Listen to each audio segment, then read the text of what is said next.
mga katupa, JR here, the shifting gear, and welcome to my channel. May pupuntahan po tayo ngayon mga katupa. Punta tayo ng San Fernando, La Union. Tatawid po tayo ng kabilang probinsya. May mga documents din pong kailangang i-comply para makatawid po tayo sa kabilang probinsya. So humingi po tayo ng travel authority, mga galing po sa PNP, para just in case po na mag-set po sila or magkaroon ng checkpoint, meron po tayong may papakitang documents. Mas maganda po para sigurado, iwas aberya, mag-comply na lang po sa mga papers na dapat po nating ipakita, para in case na sisitahin po tayo sa mismong bayan ng San Fernando o sa city ng San Fernando, may proper documents po tayo mga katupa. Dapat nga po mga 6 o'clock ang alis namin kanina, kaso pagising namin ng madaling araw, umaambon po mga katupa, kaya hindi po kami nakaalis agad. Kaya medyo tinanghali na po kami ng alis, pero di bali po dahil motor naman po ang gamit natin. At eventually makakarating naman po tayo ng maayos, basta sasamahan po tayo ni Lord mga katupa. Shout out nga po pala sa aking kuya, kay Brady, Kuya Ferdinand, bumabiyahe din po sa mga oras na to. Shout out tayo, shout out tayo. Isuy ka nga, bulol ka naman. Kuya, utol Brady po kasi ang tawagan namin mga katupa. Kung maalala nyo po yung ginamit ko pong Aerox, yun po ang kay Brady. Motor niya po yun mga katupa. At hanggang ngayon okay pa naman po yung motor ni kuya. Maganda pa rin po, at nagpa FI cleaning na rin po siya dahil umabot na ng 12,000 kilometers yung tinakbo ni Aerox po niya. Ang style ng Aerox mga katupa, mga FI, dapat po pala in every 12,000 dapat po mapalinisan na po yung karburador. Siyempre po sa dinami-dami na po ng dumaan na gasolina doon, may mga pagkakataon po na may mga bumabarang mga dumi, kaya kailangan din pong linisin at i-check po nila kung okay pa po ba yung function po nito. Ma'am, galing mo pala dyan ah. Hindi ko alam ah. Dadaan po kami dito, shortcut paglabas po namin dito San Jacinto na po. Shortcut po ulit, hindi na po kami dadaan ng mga dan. Paglabas po namin San Fabian, Pangasinan na, then dire-diretso na po tayo MacArthur Highway mga katupa. Uy, baka! Sa ngayon po marami na rin tumatangkilik ng karne ng baka mga katupa dahil sa sobrang mahal ng karne ng baboy. Dahil po nagkaroon din ng peste sa mga alaga po nating mga baboy. Marami pong nalagasan, nakakalungkot man po. Marami po tayong mga kapwa hog racer po na nalugi. Ngayon lang po kasi sila nakakabawi, at dahil sa law of demand and supply po, kulang ang supply kaya ang demand mataas, nag-i-increase din po ang presyo nito. Kaya sa sobrang taas po ng presyo, umaabot po ng 300 plus po yata mga katuma, almost ano na po, almost 400 na ang isang kilong baboy ngayon. Ganon din po sa gulay, pero mabuti na lang sa gulay at medyo nakakabawi na po, bumababa na rin po ang presyo. Kaya sa mga carnivorous dyan, maging vegetarian muna po kayo ngayon mga katupa. Iwas muna sa karne dahil mahal po ito po. Shout out din po pala sa aking pamangkin, junior ni kuya, ni Brady, si Uno, na busy po ngayon na nagbabike mga katupa. Tama po yun, at least may exercise po yung bata. At tapos na po niya yung kanyang module. Sa mga nag-aaral po dyan, tapusin pa nyo muna yung inyong mga modules bago po kayo maglalabas. Ayan po mga katupa, medyo maluwag na pong kalsada.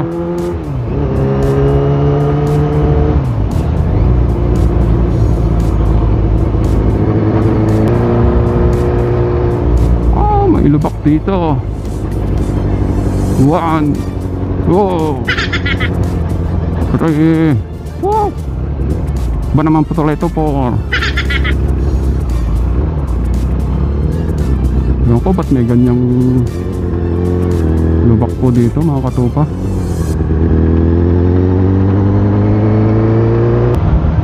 Gumanda ang takbo ni Tarsier ngayon Sinubukan ko po kasing gawan ng mixture mga katupa itong ating motorsiklo sa paggasolina. Hindi pa ako nag-plug ng mga katupa kasi yun naman po talagang gamit kong gasolina, yung Petron po.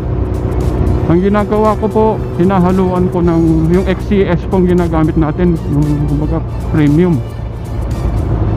Tapos hinahaluan po natin ng mas premium, yung Blaze.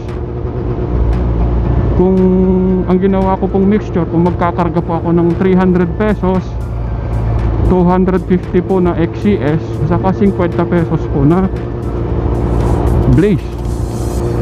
Pansin ko po ngayon, gumanda yung hatak ni Tarsier. Kasi pagka sinubukan ko rin pong puro na Blaze, yung nangyari po mga katupa, mainit masyado sa makina. Kasi minsan, lalo na po, luma na po ang ating motorsiklo, dapat magandang gasolina rin pong gamitin natin. Ay, dalawang truck, alalaki, mahirap overtake. Ito po yung lagi nyong tatandaan mga katupa, wag na wag po tayong masyadong dumidikit sa mga malalaking truck, lalo na po nakamotorsiklo lang po tayo. Unang-una po ang truck is po sa experience ko na hindi po ako nag-drive. Sinubukan kong sumakay para makita ko po yung blind spot po ng truck mga katupa. Yung mga driver ng truck, mataas nga po yan, although kita po sa likod, pero may mga spot po na talaga, lalo na mababa po itong motorsiklo, hindi po tayo visible sa kanila. Kaya mapapansin nyo po yung mga na-aksidente, nakakalungkot man po yung mga nasasagasaan. Yun po yung mga hindi nila nakikita kasi nakapwesto po sila sa blind spot. Kaya pakiusap po mga katupa, mga nagra-ride po dyan, pag may nakita na po kayong truck, huwag nyo masyadong dikitan. At kung sakaling overtake po kayo, nasa blind spot po kayo, maganda po itaas nyo yung kamay nyo, o kaya bumusina po kayo mga katupa.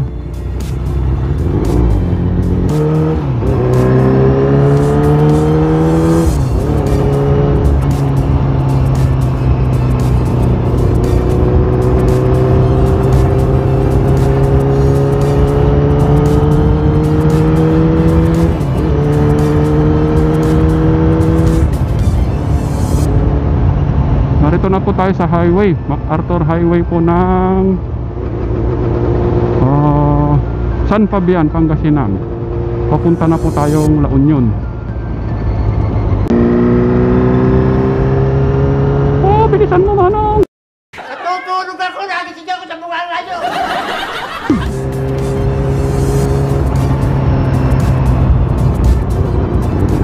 Kaya kung mga mote, mga katupa, delikado, maraming sasakyan po ngayon.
checkpoint. Mukhang checkpoint yata to. Slow down. Slow down. Boundary po yata ng Pangasinan. Yan lang po kasi ako ulit nakadaan dito mga katupa. Since po nung nag-start ang pandemic,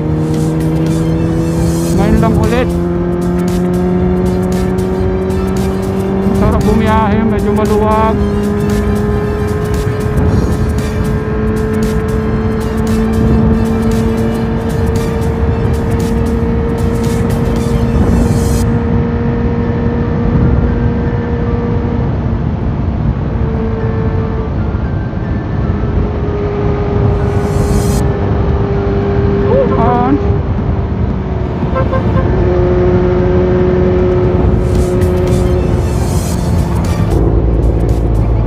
Lapit na po tayo sa boundary. Ito na po yung Arco. Welcome to, kung nakikita nyo po sa camera, welcome to La Union.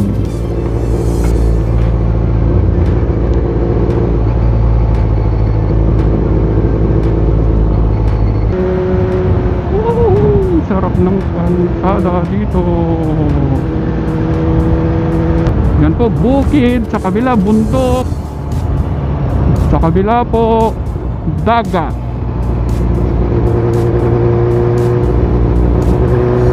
A few moments later.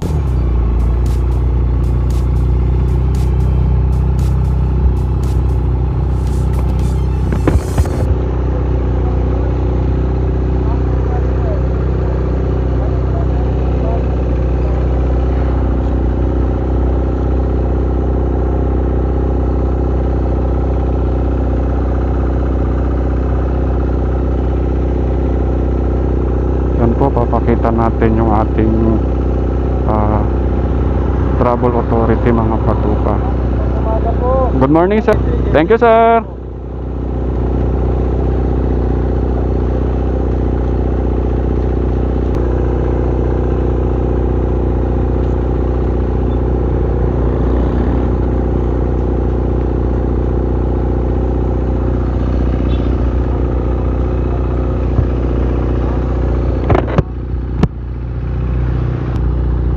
Ayun po mga katupa.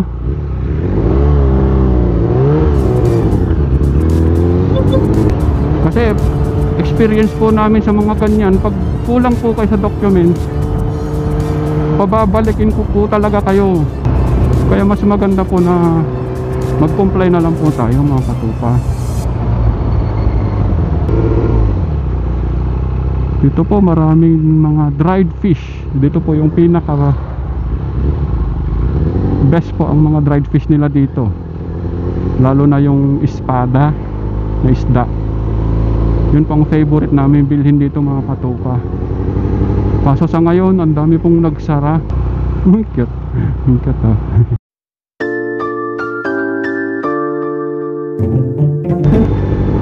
Ang cute no. Ay ano niya, jeep niya ang laki. Galing ha?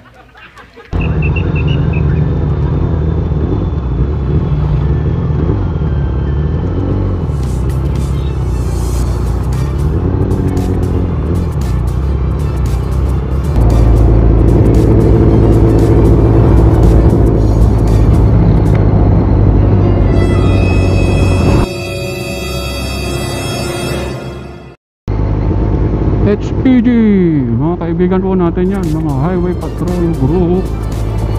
Kaganda ng motor mga katupa, naka versus 1000. Sana all. Woohoo! Sa malaki ang makina po nila, mabilis din po tumakbo. Pero yung sitting position po kasi relax, talagang design po yun mga katupa, pang long ride. Although si Tarsier maganda naman po yung sitting position. Pag hindi lang po sanay, sanayan lang naman din po mga katupa eh.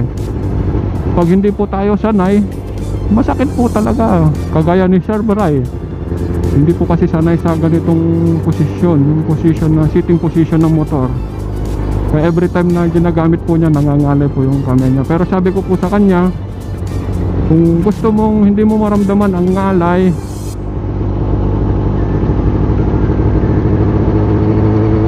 Sanayin mo.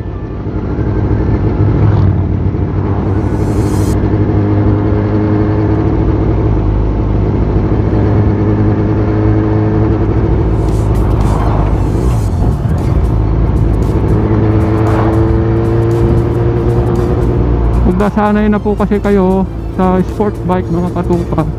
Yung category po kasi ni Tarsier, yung kapanahunan niya po talaga hanggang ngayon po ay talagang sport bike po,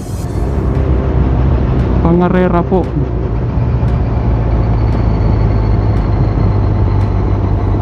Kaya yung pag sport bike po kasi mga katupa, mas aggressive ang itsura, medyo yuko para sa aerodynamics po. Kasi design po ito para sa mga racetrack.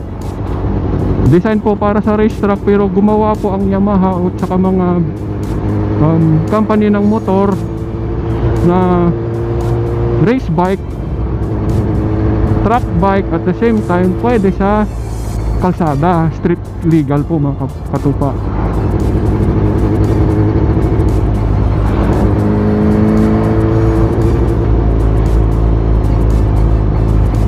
Mahaba po ito.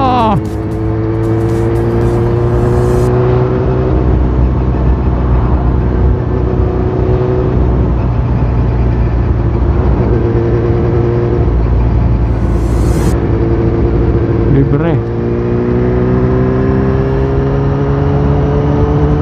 Wow.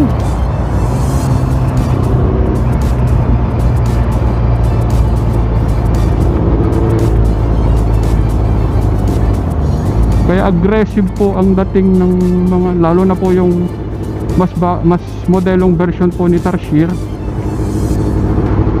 After pong lumabas itong modelong to, may lumabas pong uli na FZR, pero tatlong R na po, ay mga FZR 400RR. Yun po yung tinatawag nilang 3TJ. Mas aggressive po yun kaysa kay Tarsier mga katupa. Mas maraming feature na pang race talaga.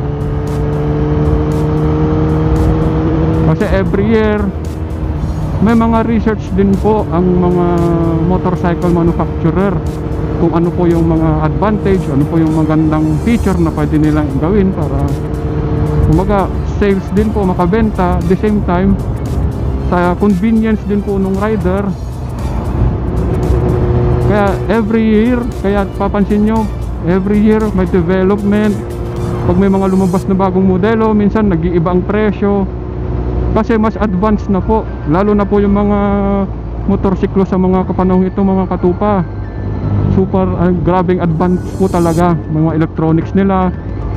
May mga traction control na rin po mga katupa, yung mga big bike ngayon. Pwede silang mamili kung anong mode ang gusto nila. Pwedeng sport mode, pwedeng touring mode. Yun po yung nagpapamahal mga katupa. Narito na po tayo sa Aringay, La Union. Sa mga hindi po nakakaalam, may dugo po akong taga La Union. Dito po pinanganak ang aking tatay sa bayang ito mga katupa. Shout out po sa mga kamag-anak ko po dito. Pasensya na po, hindi kami makapasyal sa lugar nyo kasi bawal pa po eh. Ang ganda, ang sarap ng hangin.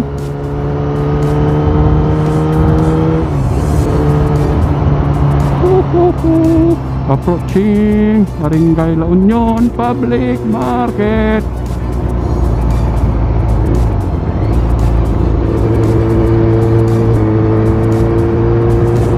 Kung nag-enjoy din po mga katupa si Mrs. Nagsa-sightseeing. Part na po ito ng Caba, La Union.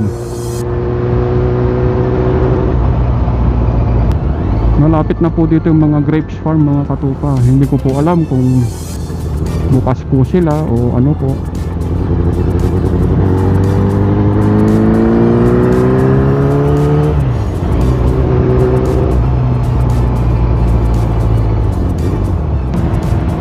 Wow! Grabe!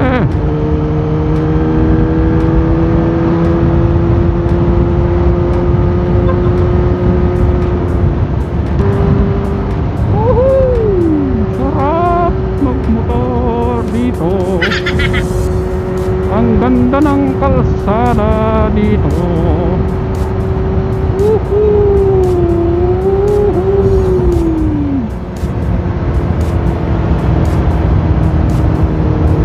Welcome to, malapit na, Bawang La Union. After po nitong Bawang La Union mga katupa, papasok na po tayo sa San Fernando City. Matagal-tagal po ulit na hindi nakapagbiyahe ng malayuan itong si Tarsier mga katupa. According sa ating odometer, nakatakbo na tayo ng 59 kilometers. Kasi tinignan ko po sa Google Map, nasa more than 70 kilometers po ang Manawag to San Fernando City po, La Union.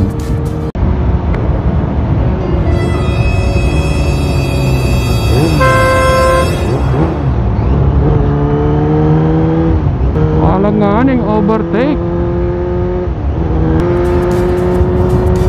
Yun po ang ingatan natin mga katupa, lalo na pag mga truck. Walang pakialam. Ikaw ang tatabi. Well, dapat po maging listo po tayo. Yan na naman. Nice One eternity later. Nabusan lang tayo ng battery mga katupa sa ating action cam. Nagpalit lang po ako.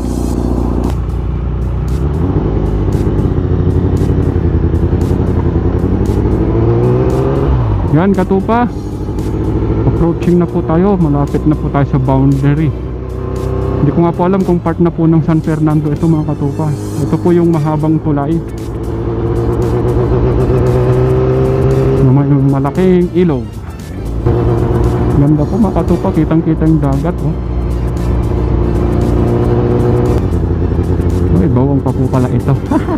Sorry, kala ko yun, ito na yung San Fernando eh. Bayan pa pala ng Bawang. Wow, mali!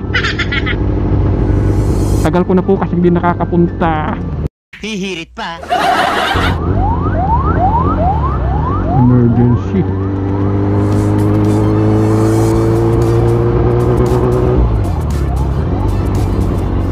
Narito na po pala tayo sa papasukan natin. Yan po mga katupa, puputulin ko muna po ang ating video at magtatanong-tanong po tayo kung saan dito malapit yung pupuntahan namin. Kaya tara po, putulin ko lang po saglit mga katupa.